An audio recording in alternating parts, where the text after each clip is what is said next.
This is a short overview of how to take apart, clean, and put back together the Magic Trunk in the Theater of Magic pinball machine. As the Magic Trunk is the focal point of this game, improving its function is well worth the effort. After this process, your trunk should turn quieter and faster. Here's what mine was like before.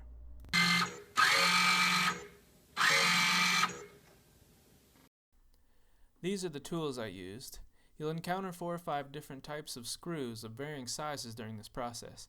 Take my advice and take care to label and keep together like sets of screws. You'll need Phillips and star-shaped Torx bits, as well as a soldering iron and electrical tape.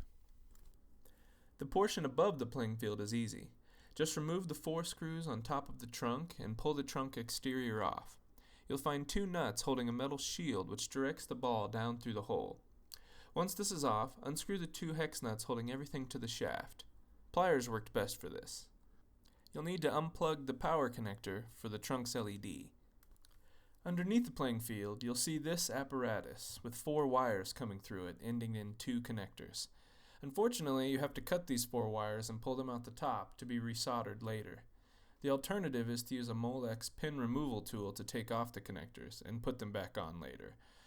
Remove the 4 nuts holding the trunk apparatus to the playing field. You'll be able to pull the whole thing off in one piece. From there, continue to dismantle each piece by removing screws and nuts when you see them. You'll need an Allen wrench to loosen the big silver disc on the one side and the collars on the other.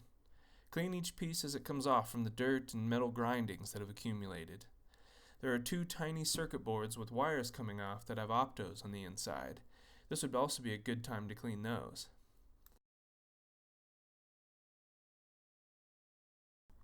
Once you remove the Torx screws holding the gearbox together and pull it apart, this is what you may see. The original grease is very viscous and messy and will certainly put extra stress on the small motor which turns the trunk. Isopropyl alcohol, Q-tips, and paper towels can clean this up nicely.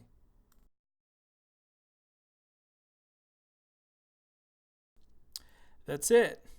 Now, retrace your steps and reassemble.